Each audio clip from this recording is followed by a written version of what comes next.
Welcome back to U.S. Bank Stadium. This is Between the Lines, fueled by Gatorade. Voice of the Vikings, Paul Allen. Former Vikings linebacker Ben Leber.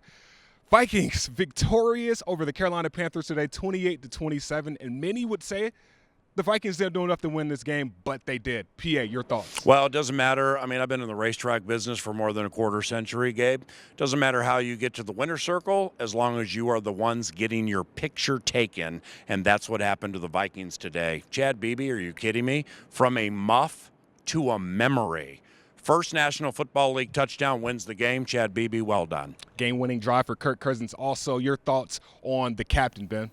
I thought he played outstanding. And I know that throughout the course of the game, he didn't have a ton of great plays. But if you go back and watch this game, he faced a lot of pressure on the inside part of the offensive line. And he stayed tough. He stayed resilient, and he was super chill, and he kept his eyes down the field. And I thought he moved around the pocket well. You saw a few times he had to use his legs to pick up first downs. So I thought he played gritty.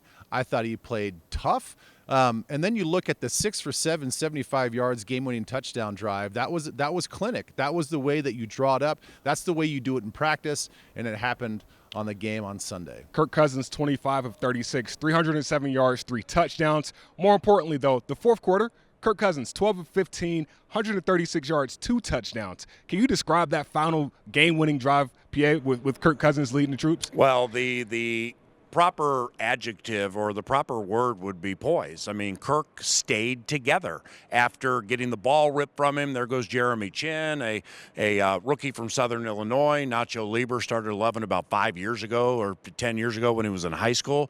And Kirk stayed poised despite everything being against him and the way the game had gone, and poised enough to get down the field and win that game. And, you know, we are not in the business at a team.com with Between the Lines and Gabe Henderson ripping other teams or other coaches. Nacho, I'm just going to lay it out like this. Matt Rule, rookie coach, Baylor last 3 years. I got no idea what he was doing at the end of that game. I have nothing to defend him either. I think Matt Rule is going to be a tremendous coach in the NFL, but boy, his clock management skills have got to improve. You look at that whole fourth quarter.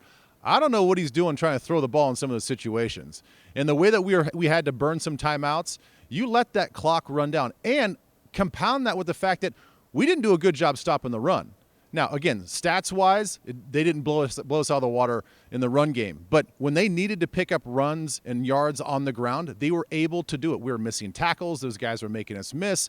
It was hard yards going forward.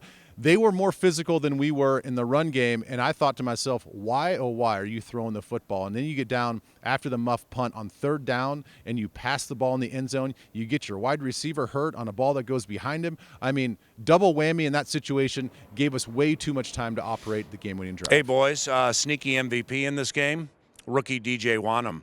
If he doesn't block that Joey Sly 28-yard field goal, I mean, we needed every point we possibly could get, and the adversarial head coach thinking clock stop with first downs and stuff. I mean, but we got there, and that's all that matters. We got there, and we got there by throwing the ball. But, Ben, I got to talk to you about the Vikings run game today. Only 96 yards on the ground. Dalvin Cook, 18 carries, 61 yards. Not good on first down. We were in second and long, meaning second and 8+. 12 times today. That's not good, but credit to the Carolina Panthers defense for scheming us up today. Yeah, I got to give a lot of credit to that defense. Their front 7, front 8, sometimes when they bring a safety down there, they were fast. They were physical. They saw all of our run gaps and shot those gaps. They played in our backfield. Those guys did a tremendous job. Now, obviously, there's times where our offensive line and tight ends and everybody involved in the blocking scheme didn't do their job, but those guys get paid too, and those guys were more physical than us, and that's the thing. You look at how the game played out, we really didn't have a reason to win that game. We didn't play well enough. Obviously, it was good enough to get a 1-point victory, but they were more physical throughout the football game, and I think it came down to bad clock management on their part. Kyle Rudolph, Chad Beebe, Justin Jefferson, all 7 catches today. But moving to the defensive side of the ball, I'm going to start with you, Ben, on this. Eric Kendricks, Eric Wilson, just playing at an all-time level. They're the only linebackers right now with 3 interceptions and 3 sacks. The first linebacker since 2016 to do so. Your thoughts on those 2 linebackers this game? Look, they played a good game. I wouldn't say they played a great game. I mean, you have the interception by Kendricks, and that was great. They were driving down the field, and you get a red zone interception. You have to take your hat off to him. But I thought, in the run game and some other pass coverage situations, they just weren't good enough. And they did a good job exploiting all of our guys across the board. They found some mismatches. Teddy found the right mismatch to throw the ball to. So, yes, they did enough to get by, but it certainly probably wasn't the best game for either one of them. PA, final thoughts. Jacksonville here next week finishes 3 consecutive at home. The worst loss of the season for me took place a week ago against the Dallas Cowboys. And you can hit me with the Atlanta Falcons all you want. Okay, I get it, man. I was here for it with Nacho and Gabe. But out of the bye, the team the Vikings became, and then to lose that game to Dallas, that's still a bummer. That's a big-time bummer. They'll beat Jacksonville next week. Then we go play Captain Cool with Tampa Bay, and we'll see where it takes us. Yep, you can't have turnovers, can't have penalties. 16 penalties in the last 2 games, 5 turnovers. Ben, final thoughts moving forward.